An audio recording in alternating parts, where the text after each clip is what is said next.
Hello everyone, welcome to episode 3 of the Student Pilot Cast, The First Week. I'm your host, Bill Williams, and today we're going to find out what happened during my first week of instruction. Chandler Ground, Cherokee 4121 Tango, Chandler, service taxi for south departure with Kilo. To be an angel. Where does the sun go when it sleeps?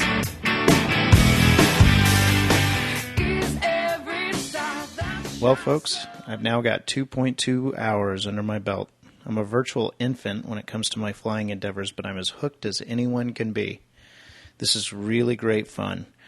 I thought today I'd talk about my week as it pertains to flying. I've had technical difficulties this week, so I don't have any in-cockpit audio to share, but I'll explain what happened as best I can. First, though, I want to say thanks to all the well-wishers out there. I've had several people wish me well in my training and with the audiocast, and I appreciate that very, very much. I'd really like to hear from anyone who is listening and get feedback. What do you want to hear? What do you like? Etc. To send this feedback, please visit www.studentpilotcast.com and click on Contact in the upper right corner. Alternatively, you can send me email directly at bill@studentpilotcast.com. Also, if you have comments on a particular episode, you can leave comments for any post at studentpilotcast.com as well. Again, I'd really love to hear from you, so drop me a line. Okay, on to more interesting things. Monday, March 31st was my first lesson, and they scheduled me, as is typical, I guess, for back-to-back time slots, so we could spend an hour or so briefing, starting files, etc., doing some ground training, and then also an hour or so in the airplane.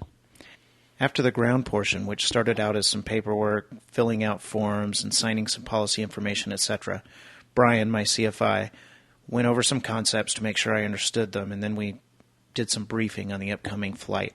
He went over the equipment we're using for the training, which is a Piper PA-28-161, or a Piper Warrior, and some of the information I would need to know about how to take off, and more importantly, how to get into the pattern, start the descent, and establish on final approach, and ultimately land.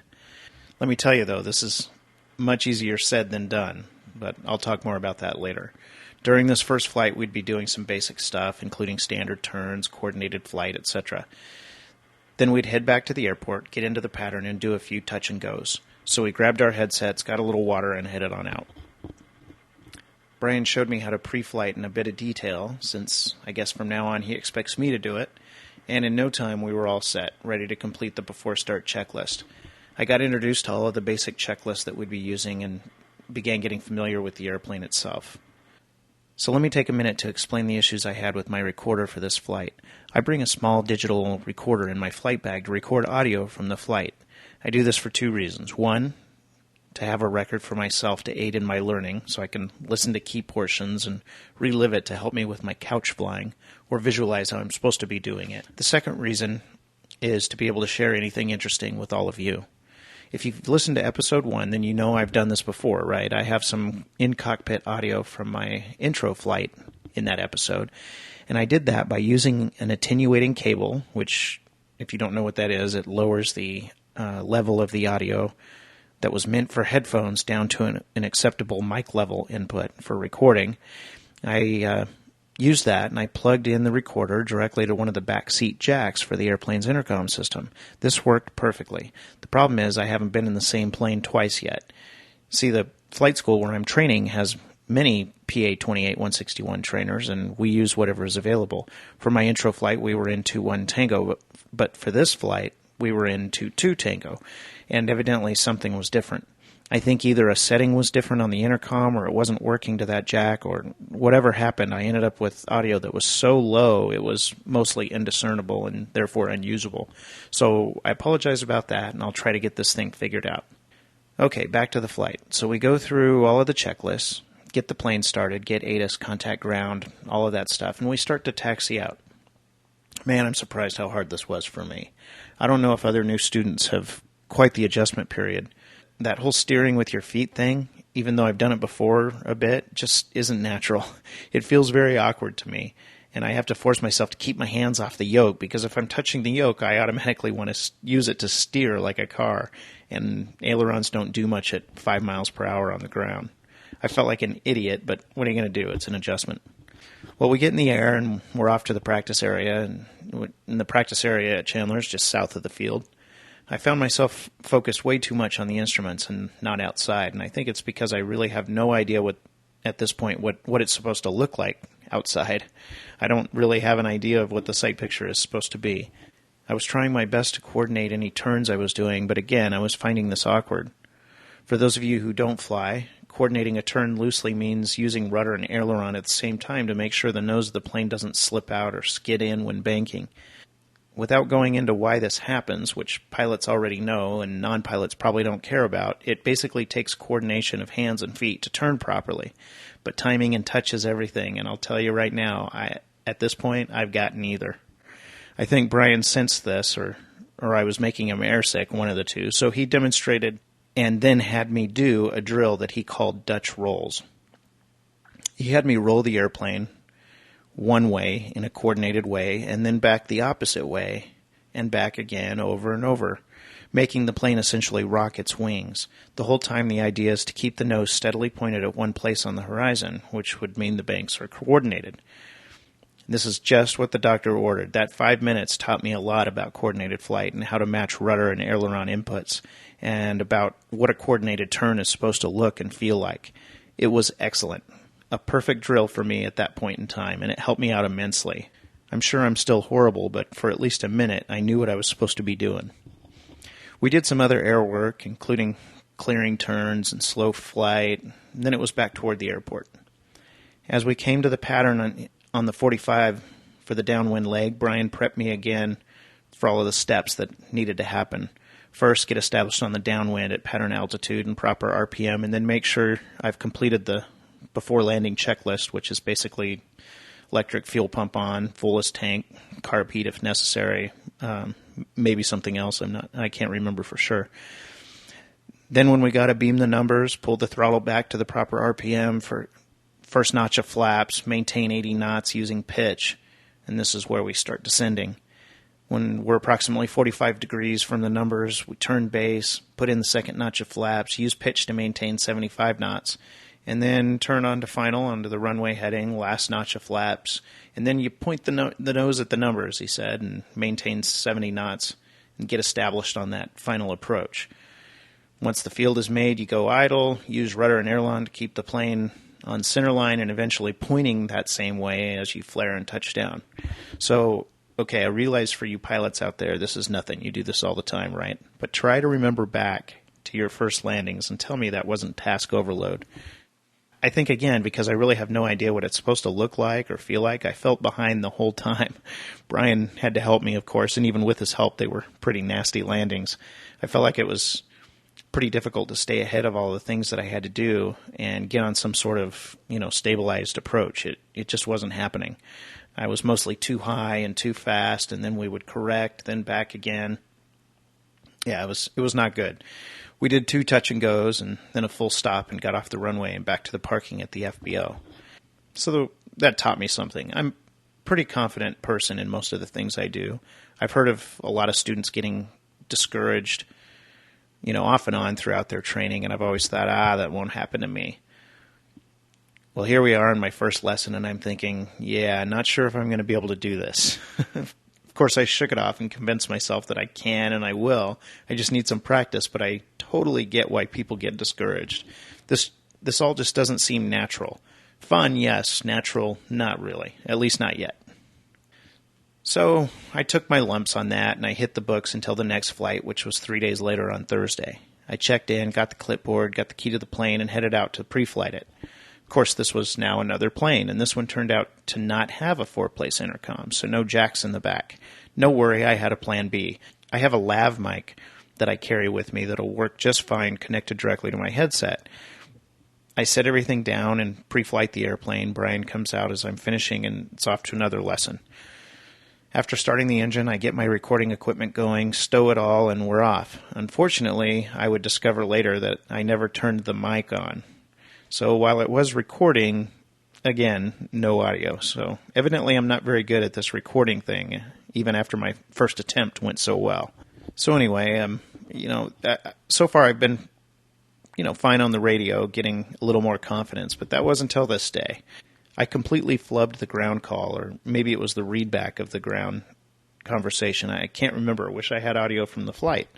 Needless to say, I'm sure the controller was thinking what it must be like to work at an airport where there's fewer student pilots.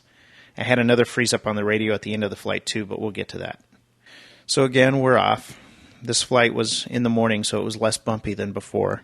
On Monday, we had a nice thermal that put me into about an instant 30-degree bank on the climb out, and today was much nicer. By the way, I've heard from 2 instructors now that learning through the summer in Phoenix, like I'm doing, will really make you a good pilot. And flying in winter will seem like heaven. That statement is starting to scare me a little bit, but we'll see what happens.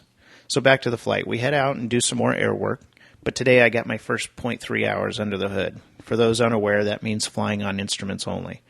For a private pilot, you need just a tiny intro to flying solely on instruments, just in case you get yourself into trouble.